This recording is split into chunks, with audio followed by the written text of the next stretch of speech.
Indian polity का class शुरू करने जा रहे हैं। इससे पहले कि हम लोग क्लास शुरू करें, कुछ बातें हैं जो हम आपको पहले बता देना चाहते हैं। अगर आप इस चैनल से जो क्लास चल रहा है इंडियन पॉलिटी अगर आप अच्छे से पढ़ते हैं तो हम आपको यह गारंटी देते हैं कि आपको अपने जीवन में दोबारा कभी भी किसी भी प्लेटफॉर्म पर आपको जाकर के इंडियन पॉलिटी पढ़ने का ज़रूरत नहीं पड़ेगा। चाहे आप पेड क्लास में चले जाएं या फिर यूट्यूब पर, कहीं भी इससे बेहतर कंटेंट आपको नहीं मिलेगा।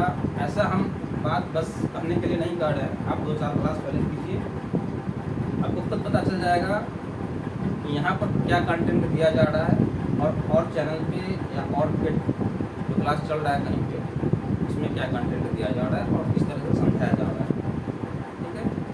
दूसरी नंबर वाली बात, क्लास जो है हम अपने पेज पे चलाएंगे और किसी बच्चे को लगे कि वीडियो थोड़ा जो है या फिर क्लास जो है बहुत स्लो चल रहा है, तो यूट्यूब आपको ये फीचर देता है कि आप अपने अकॉर्डिंग स्पीड को थोड़ा कम बेस कर सकते हैं।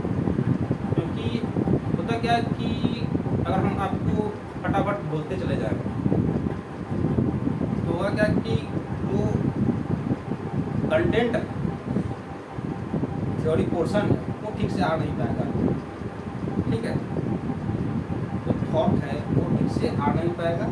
आपको बस फैक्ट की तरह आपके पास डिलीवर होगा। तो हम नहीं चाहते हैं कि आपको सिर्फ फैक्ट बताया जाए, आपको जो है अच्छे तरीके से समझाया जाए कौन सा प्रोविजन कैसे है, क्या कहाँ कैसे। ठीक, तो हम अपने पेज पे चलाएंगे अपने अकॉर्डिंग।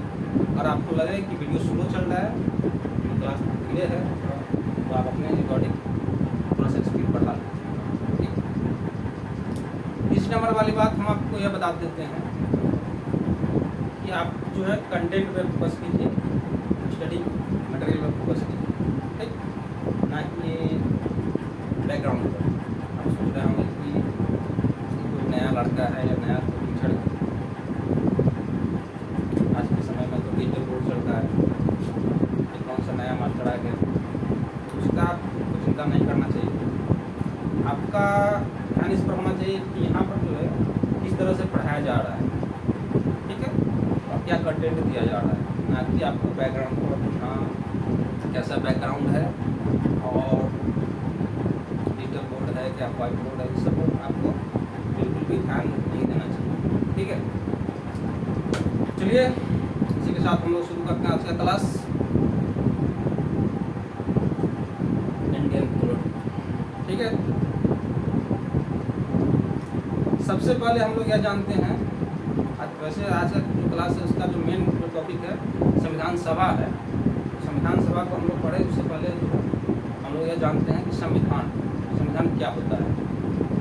ठीक है, तो संविधान जो है ना किसी भी देश का सबसे बड़ा कानून होता है।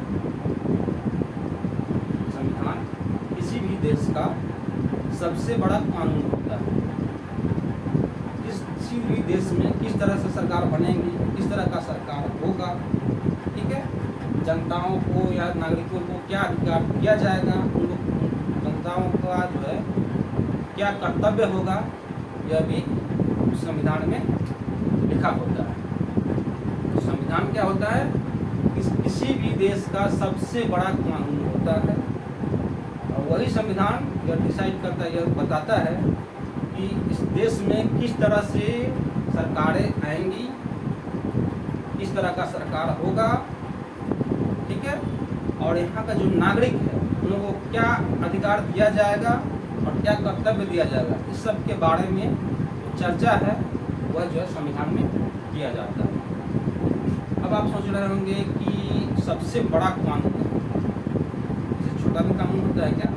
तो हाँ भाई, एक सेकेंड हम बताते हैं आपको। मान लीजिए यह जो है आपका भारत का संविधान है। ठीक है, तो यह जो भारत का सबसे बड़ा कानून है, किसी भी देश का सबसे बड़ा कानून, भारत के बारे में बात करें तो भारत का सबसे बड़ा कानून है। ठीक, अगर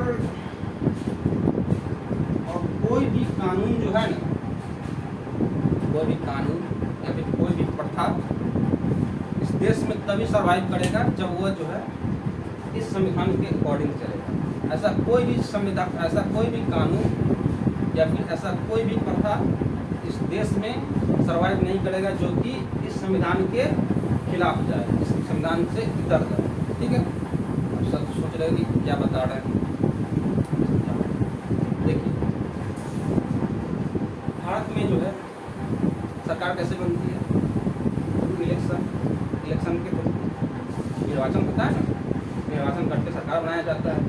ऐसा कोई भी कानून नहीं बनाया जाएगा जिसमें यह वर्णित किया जाएगा कि भारत में जो सरकार है वह जो है अब वंशानुगत हो जाएगा।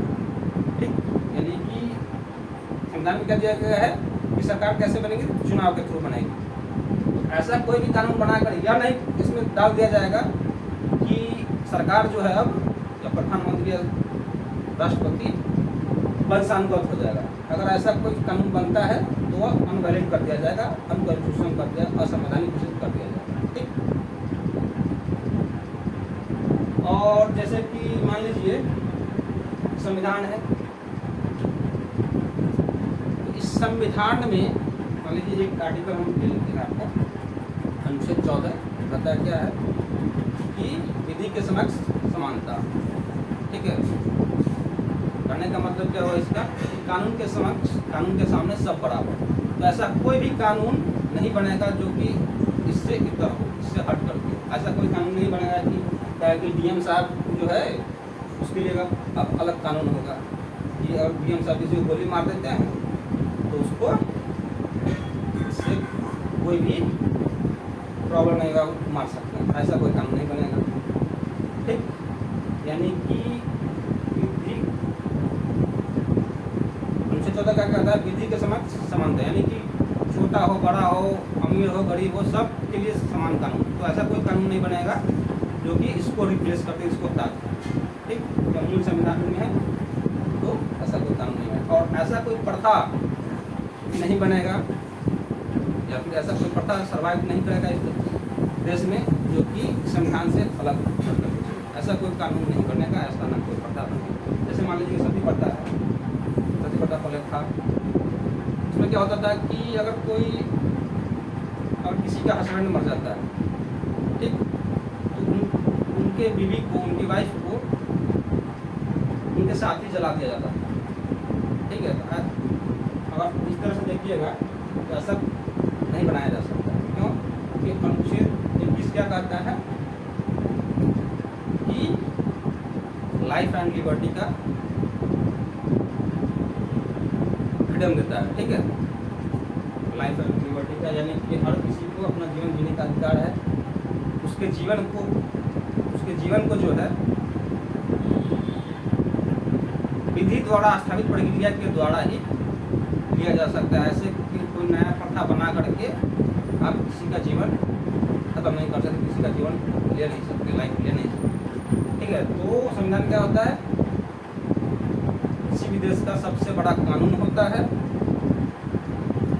और ऐसा कोई भी कानून या फिर ऐसा कोई भी प्रथा इस देश में नहीं बनाया जाएगा जो कि उस कानून को, उस सबसे बड़े जो कानून है उसको रिप्लेस करते और उससे इतर होकर नया कानून टाइप का बनाते हैं। कानून बनेगा लेकिन वह इसके लाइन में होना चाहिए। जो बोल रहा है उसी टाइप का कोई कानून बना, ऐसा नहीं कि इधर का बोल रहा है कि इधर चलने के लिए कानून तुम बना रहे हो इधर का। ठीक है, अब हम लोग आते हैं मेन मुद्दे पर, संविधान सभा पर। ठीक है,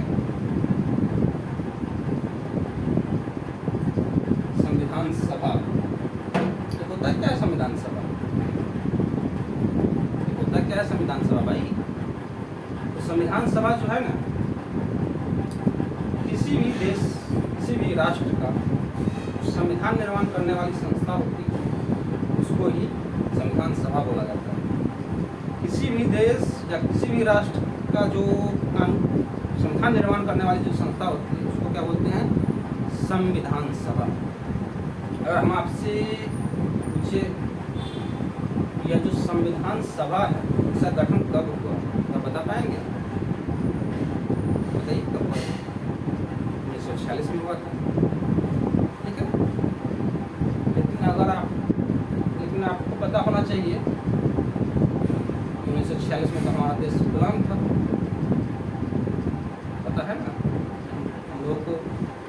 ऊपर जो है अंग्रेजों का शासन चल रहा था, हम लोग अंग्रेजों के गुलाम थे। और भारत जो है, भारत को जो आज़ादी है वो मिलता है 15 अगस्त 1947 को।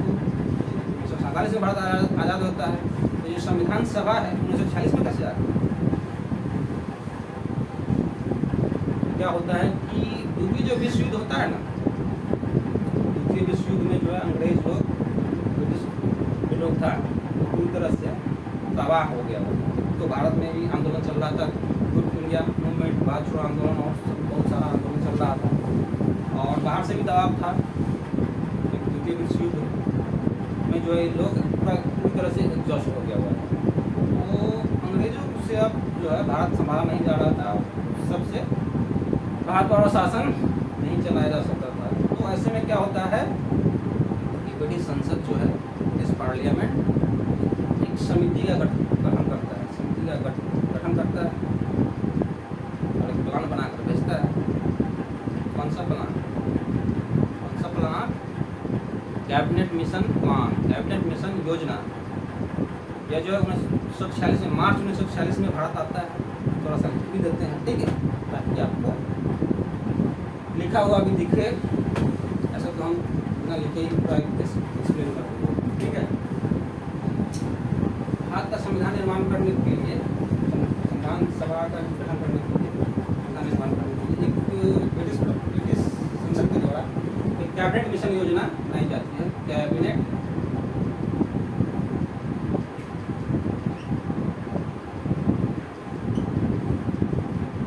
मिशन योजना, ठीक है भाई। ये जो कैबिनेट मिशन योजना है तो मार्च 1946 में, कब? तो मार्च 1946 में भारत आता है। हम 1946 लिख रहे हैं,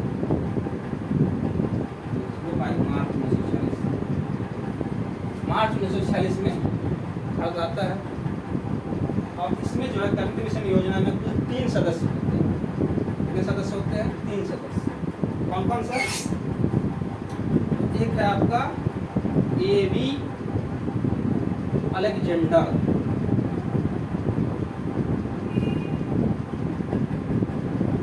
हिंदी में लिख दे क्या? हिंदी में लिख दे।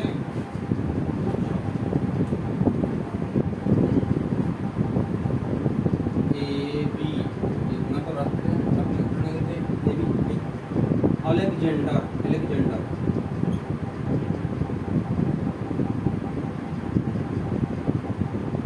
ठीक है भाई।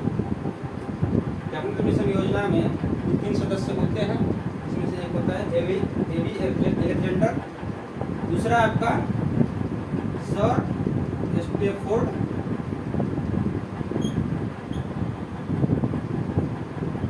क्रिप्स,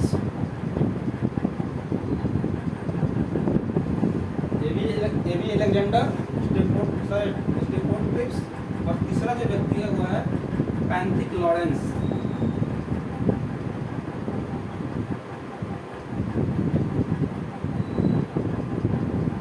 ठीक है। कैबिनेट मिशन योजना मार्च 1946 में भारत आती है। इसमें 3 सदस्य होते हैं, A.V. Alexander, sir Stafford Cripps और पैंथिक लॉरेंस। और ये जो कैबिनेट मिशन योजना है इसका जो अध्यक्ष था, उसकी अगुवाई किसके नेतृत्व में हुआ था? तो पैंथिक लॉरेंस। ठीक है। तो पैंथिक लॉरेंस जो था ना, वो था कैबिनेट मिशन योजना का अध्यक्ष। ठीक है। तो ये जब भारत आता है तो अपना कुछ रिकमेंडेशन देता है, कुछ सिफारिशें करता है, कुछ सुझाव देता है। ठीक है। कैबिनेट मिशन योजना जब भारत आता है, कैबिनेट मिशन योजना ने कुछ अपना रिकमेंडेशन देता है, सुझाव देता है और कहता है कि भारतीयों को अपना संविधान निर्माण करने के लिए एक संविधान सभा का गठन करना पड़ेगा। ठीक है। पहला उसका रिकमेंडेशन क्या था?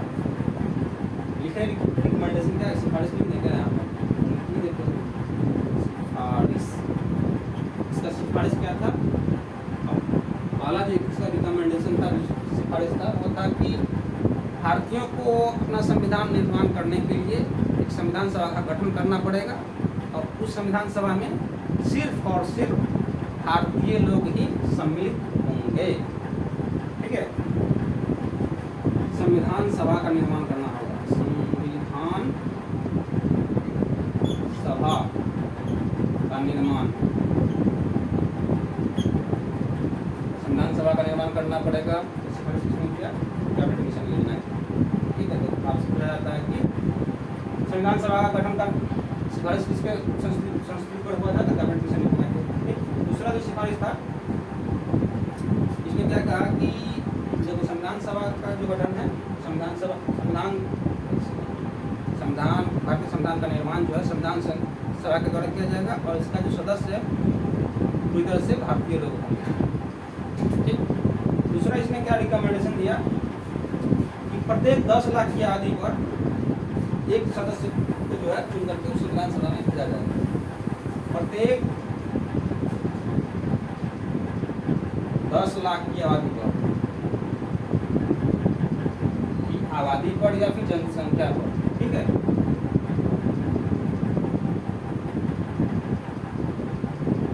एक सदस्य को जो है ऐसे कर देते हैं,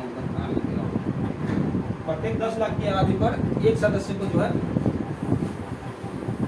चुन करके संविधान सभा में भेजा जाएगा। ठीक। और तीसरा इसने क्या बोला कि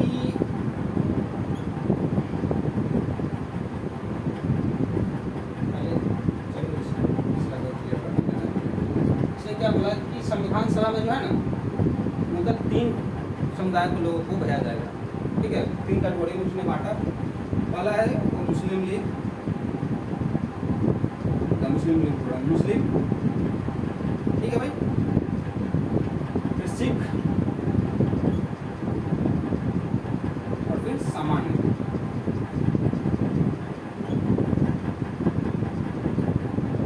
यह जो है देता है, अपना रिकमेंडेशन देता है। उसमें कहता है कि भारतीयों को अपना संविधान निर्माण करने के लिए एक संविधान सभा का गठन करना पड़ेगा और उस संविधान सभा में सभी के सभी भारतीय लोग ही होंगे। दूसरा रिकमेंडेशन क्या देता है कि प्रत्येक 10 लाख की आबादी पर, प्रत्येक 10 लाख की जनसंख्या पर एक सदस्य को जो है चुन करके संविधान सभा में भेजा जाएगा। तीसरा उसमें क्या रिकमेंडेशन देता है कि संविधान सभा में जो है ना भेजने के लिए मतलब 3 भारतीय क्षेत्रों को जो है ना मतलब 3 समुदायों में बांटा गया। हर एक जो क्षेत्र था उसमें जो है 3 समुदायों में बांटा गया था। एक है मुस्लिम समुदाय, सिख, सामान्य करने का मतलब क्या होगा कि मुस्लिम और सिख को छोड़ करके हिंदू, बौद्ध, जैन, पारसी, ईसाई ये सब सामान्य कैटेगरी में आ जाएंगे। ठीक। तो यह उसने अपना रिकमेंडेशन दिया। और इस दूसरा नंबर पर ध्यान दीजिएगा, बोल रहा है क्या? प्रत्येक 10 लाख की आबादी पर एक सदस्य को चुन करके संविधान सभा में भेजा जाएगा।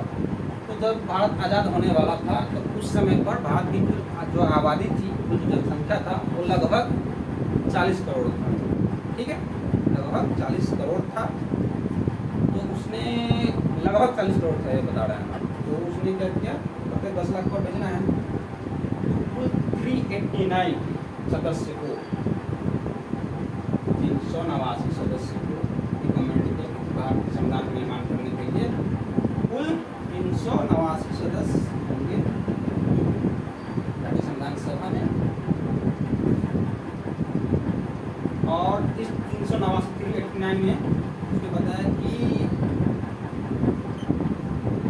296 सदस्यों के लिए जो है निर्वाचन होगा, चुनाव होगा। और 93 सदस्यों के लिए चुनाव नहीं बल्कि उनको मनोनीत करके नॉमिनेट करके संविधान सभा में भेजा जाएगा। 389 टोटल देखिए संविधान सभा में कुल कितने सदस्य होने का? 389। ठीक। इसमें से ब्रिटिश भारतीय प्रांत से आपको जैसा कि पता होगा कि भारत पर अंग्रेज रूल तो कर रहा था, लेकिन पूरा भारत जो है ना उसके कंट्रोल में नहीं था। पूरे भारत पर खुद शासन नहीं कर रहा था। कुछ क्षेत्रों पर खुद डायरेक्ट शासन कर रहा था और कुछ क्षेत्रों पर देशी रियासतें शासन कर रही थी। हालांकि देशी रियासतें की जो थी वह जो है अंग्रेजों के संरक्षण में था। ठीक है, तो डायरेक्ट जो ब्रिटिश प्रांत था जो अंग्रेजों के डायरेक्ट कंट्रोल में था वह था, उसके लिए जो है 296 सदस्य भेजा जाना था वहाँ से। और 93 सदस्य जो है देशी रियासत से भेजा जाना था। 296 सदस्य ब्रिटिश प्रांत।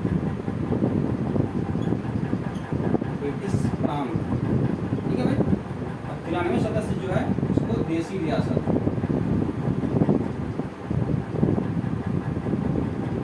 देसी रियासत से भेजा जाना था। इसको जो है इलेक्शन के थ्रू भेजा जाना था, यानी कि इसका का जो है 96 सदस्यों का निर्वाचन होगा, इलेक्शन होगा, और तब वो जो है जाएगा। हालांकि इलेक्शन भी जो है अप्रत्यक्ष रूप से होगा, जनता इसमें भाग नहीं लेगी, बल्कि चुने हुए सदस्य जो है वही उसको नॉमिनेट करते हैं, इलेक्शन के थ्रू भेजे।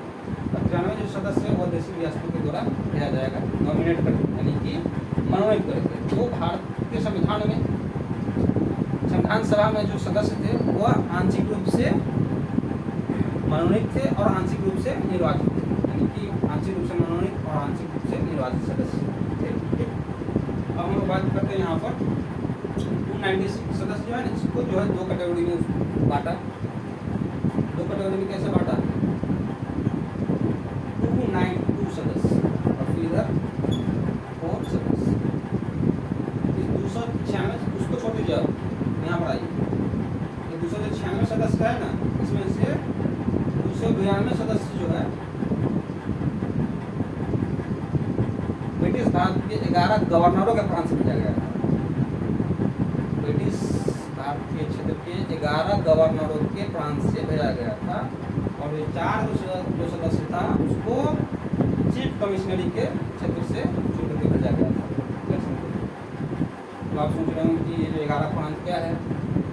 अभी जो देख रहे होंगे आप हिंदुस्तान में, भारत में कुल 28 राज्य है और 8 केंद्र शासित प्रदेश है। तो इसी तरह से उस समय जो है कुल 11 गवर्नरों का प्रांत था, ठीक वहाँ से कुल 292 सदस्यों को संविधान सभा में भेजना था।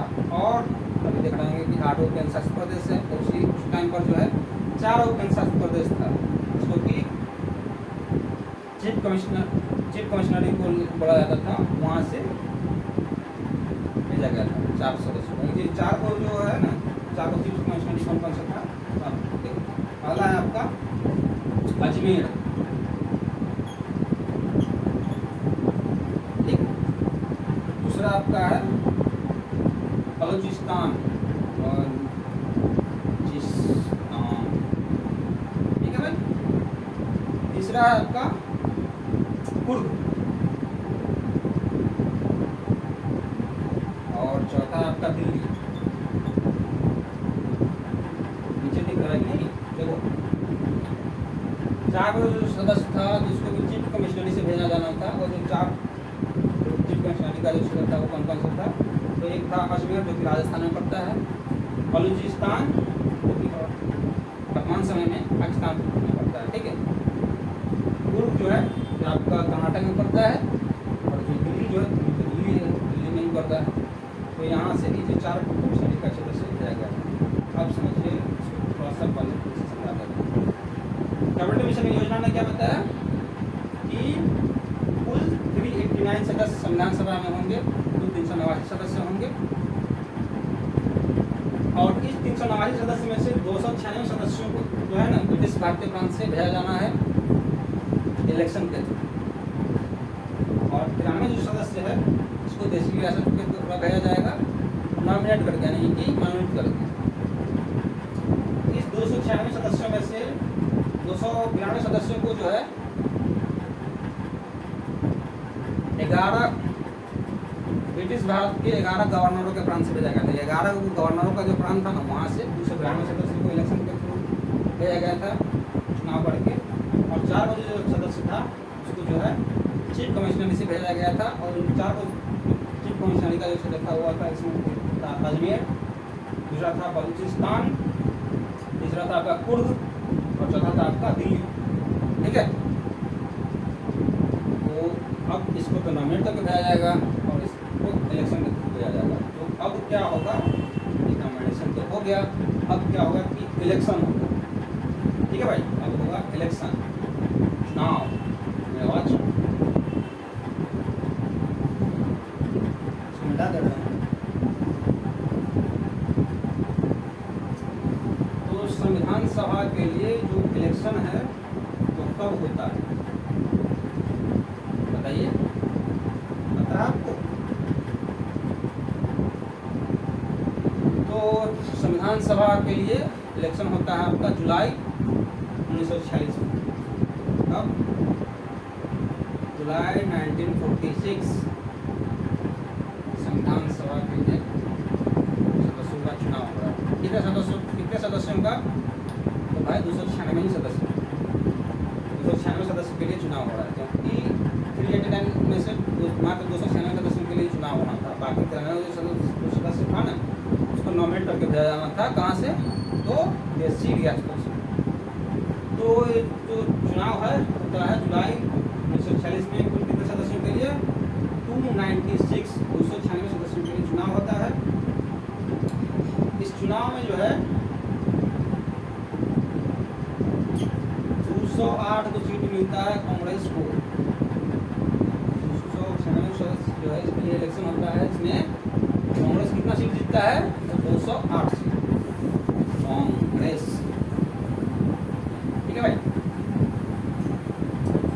कल हम लोग देखते हैं 73 को सीट जो है ना मुस्लिम लीग को मिलता है।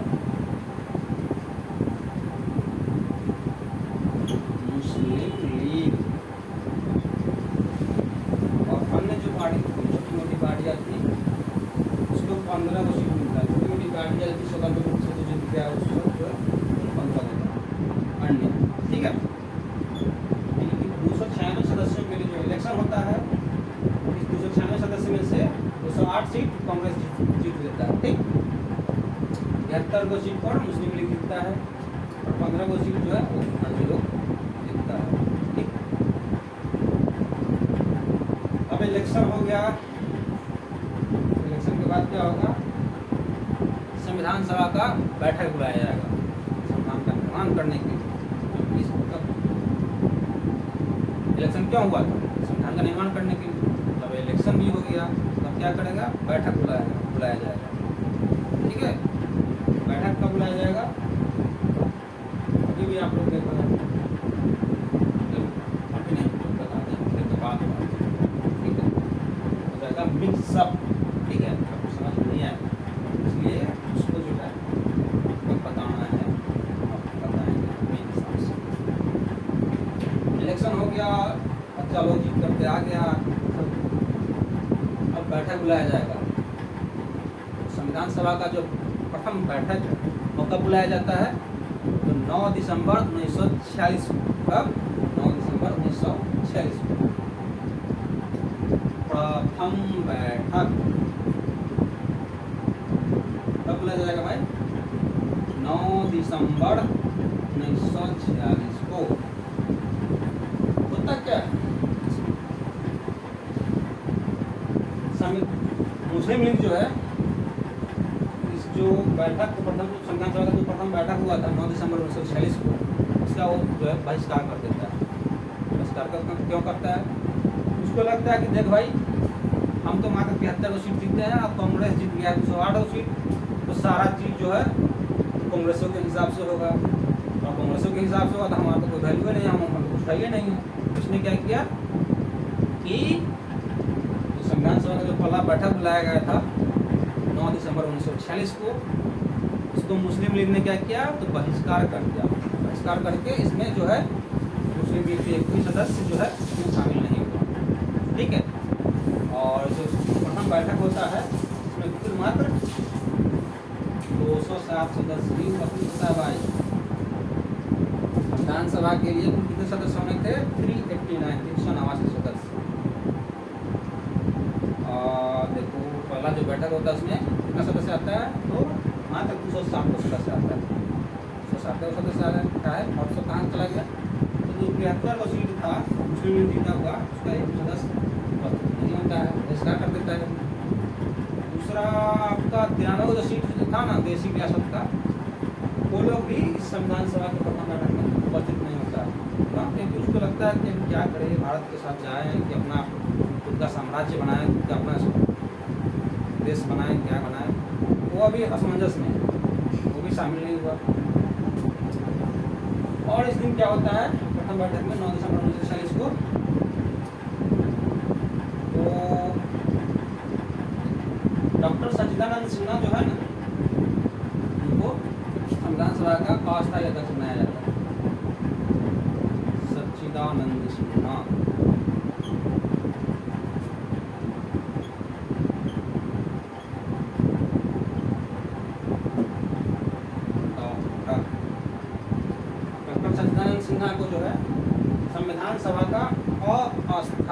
अध्यक्ष बनाया जाता है। गौर कीजिएगा, अस्थायी अध्यक्ष, ठीक है।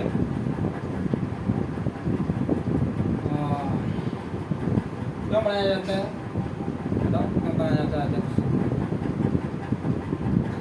अब कोई पार्टी जीत करके आता है, अभी देखो लोकसभा का इलेक्शन होता है, तो इलेक्शन हो जाने के बाद क्या होता है, सभी सदस्य जाते हैं सदन में, तो अपना एक अध्यक्ष बनाते हैं। पहले तो कोटे में स्पीकर बनता है, उसके बाद स्पीकर बनता है, 10 पार्टी बनता है, और दूसरा तो पहले एक अध्यक्ष बनाया जाता है।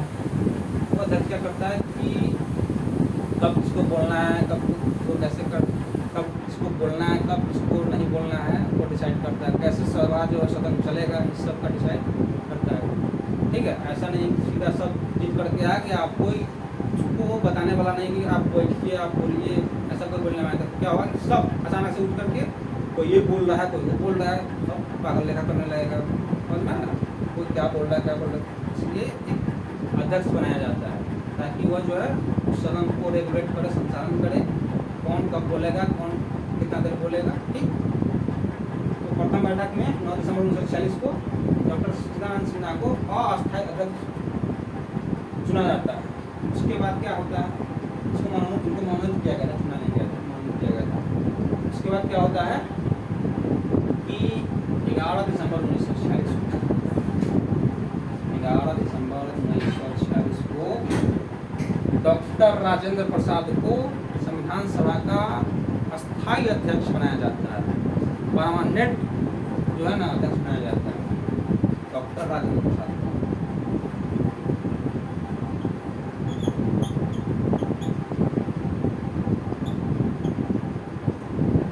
11 दिसंबर 1946 को डॉक्टर राजेंद्र प्रसाद को क्या बनाया जाता है, तो संविधान सभा का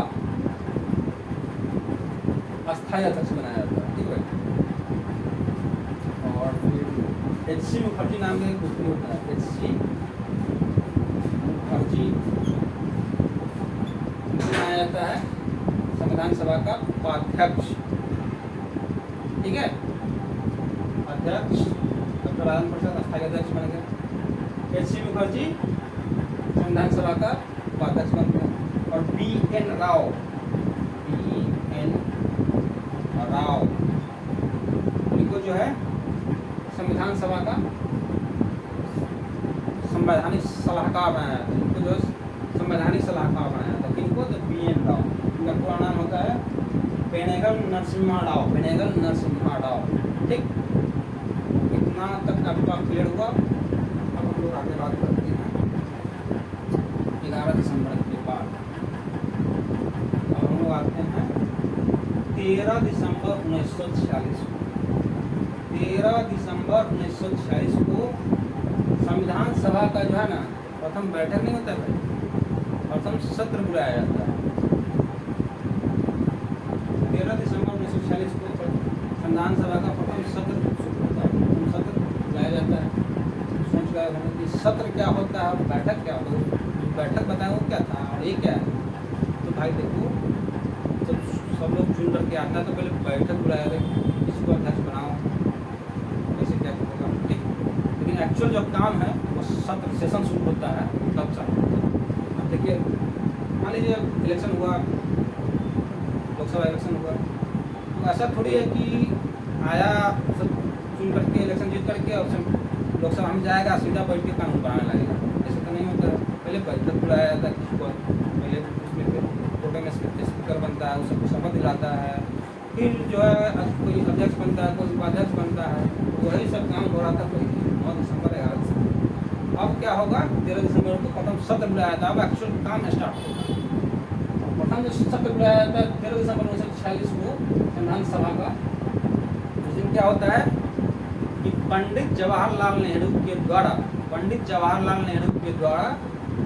संविधान सभा के समक्ष देश प्रस्ताव पेश किया जाता है। देश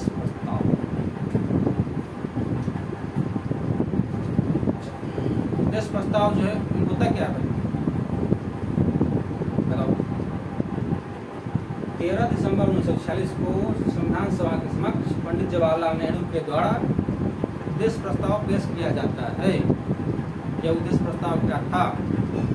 विजन ऑफ इंडिया, हमारा फ्यूचर इंडिया कैसा होगा, हमारे देश में किस तरह का शासन व्यवस्था चलेगा, क्या हमारा देश कैसा होगा, इसके बारे में लिखा हुआ था उद्देश्य प्रस्ताव। जैसे कि हमारा देश जो है लोकतांत्रिक देश होगा, हमारा देश हम इस तरह का प्रोविजन उसमें डालेंगे, ठीक है।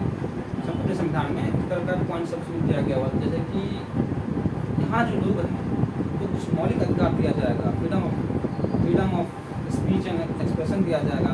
जो गरीब तबके के लोग हैं उनके उत्थान के लिए इसमें संविधान में चर्चा किया जाएगा, संविधान में जगह दिया जाएगा। जो माइनॉरिटी कम्युनिटी के व्यक्ति हैं उनको भी कुछ संरक्षण दिया जाएगा। इस तरह का बात उद्देश्य प्रस्ताव में दिया गया हुआ, ठीक है। और बहुत से टीचर आपको ये बताएंगे कि ये जो उद्देश्य प्रस्ताव है यही बाद में चल के प्रस्तावना बन जाता है। नहीं भाई, गलत बता रहा है।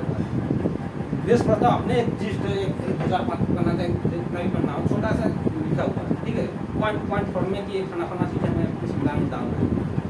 वो जो उद्देश्य शॉर्ट फॉर्म में है वो कैसे शॉर्ट फॉर्म बन जाएगा, उसमें जो दिया गया हुआ था उसमें जो पॉइंट सब दिया गया था उसको इलेबोरेट करके थोड़ा सा बढ़िया से समझा करके सब लोगों को संविधान में जगह दिया गया और संविधान का निचोड़ करके क्या बोलते हैं प्रस्तावना बनाया गया। ऐसा नहीं कि बहुत लोग बता देता है कि उद्देश्य प्रस्ताव कोई बाद में प्रस्तावना बना दिया गया। अरे भाई, प्रस्तावना में तो लिखा हुआ है कि समाजवाद क्या बात किया गया, समाजवाद, ठीक है। समाजवाद था उस उद्देश्य प्रस्ताव नहीं था। धर्मनिरपेक्ष की बात किया गया है, धर्मनिरपेक्ष या पंथनिरपेक्ष, धर्मनिरपेक्ष बोले या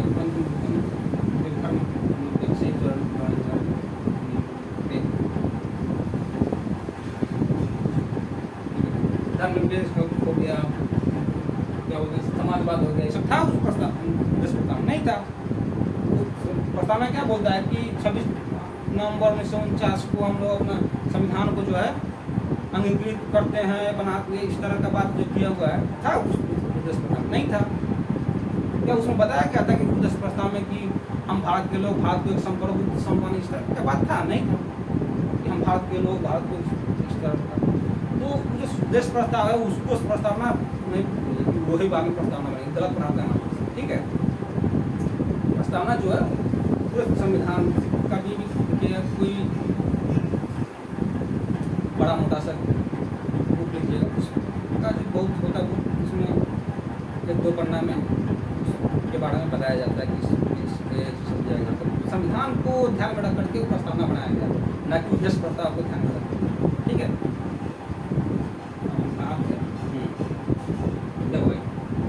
13 दिसंबर 1946 को संविधान सभा का जो प्रथम सत्र शुरू होता है उसमें पंडित जवाहरलाल नेहरू के द्वारा उद्देश्य प्रस्ताव, कौन सा प्रस्ताव?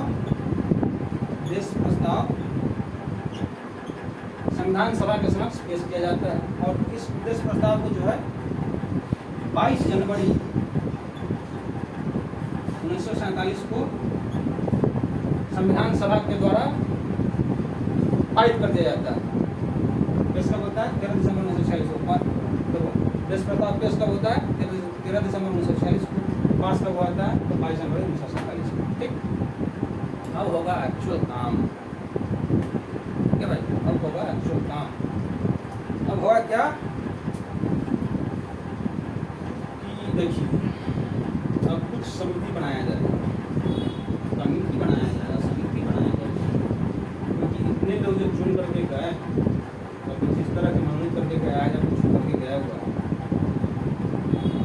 अब सब लोग जो है अपने में कुछ करने लगा तो गलत बात है ना, कौन क्या बोल रहा है, कौन क्या करने लगा, इस तो चलेगा। कुछ कमेटी बनाया जाएगा, जैसे मान लीजिए कि एक कमेटी बना दिया संघ से रिलेटेड, संघीय सरकार से, संघीय सरकार से रिलेटेड, एक प्रांतीय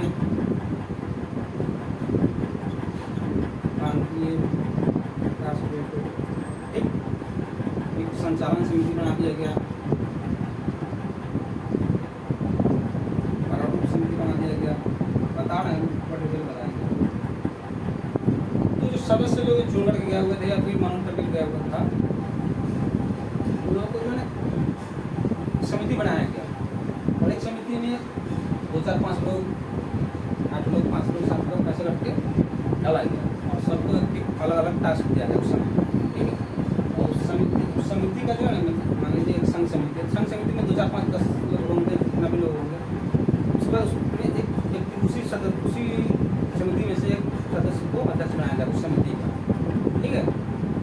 प्राक्कलन समिति होता है, अभी देखते होइएगा।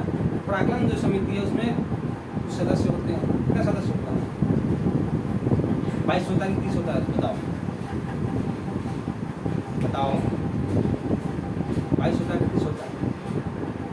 जितना भी होता है, समिति बना, समिति में एक सिवाय जेठ नाम का आदमी है, उसमें से किसी एक आदमी को समिति का अध्यक्ष बनाया गया है। और उस समिति का काम क्या होता है कि जो सब्जेक्ट उसको दिया गया, जैसे कि संघ से रिलेटेड किसी को दिया गया है, तो संघ से रिलेटेड जितना भी मैटर होगा, जितना भी बात होगा, वो अपना एक रिकमेंडेशन देगा, अपना सब रिसर्च एनालिसिस में R&D करेगा, ठीक है, और जो अपना रिकमेंडेशन देगा, ठीक है।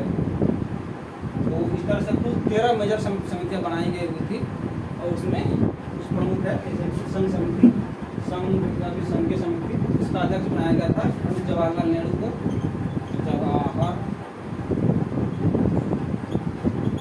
नेहरू,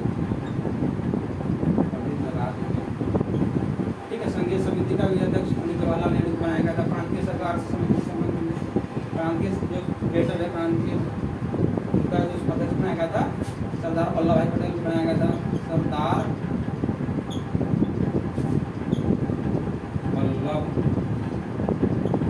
भाई पटेल, उनको जो है प्रांतीय सरकार का समिति बनाया गया था, प्रांतीय, ठीक है।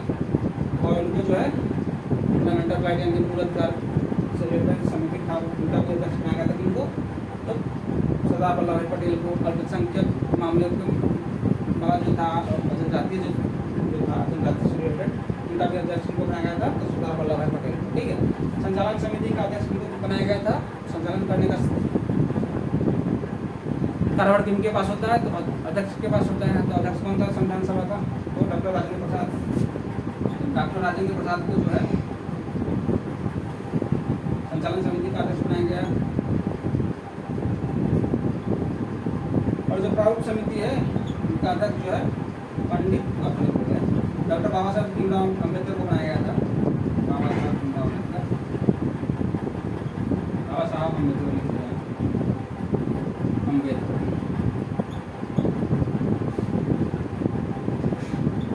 ठीक है। तो इस तरह से समितियाँ बनाई गई हुई थी। और इन समितियों का काम क्या था कि जो भी उनको टास्क दिया गया, जो भी क्षेत्र उनको दिया गया, उस पर वो R&D करेंगे, रिसर्च एंड डेवलपमेंट जो भी है वो करेंगे, और अपना रिकमेंडेशन देंगे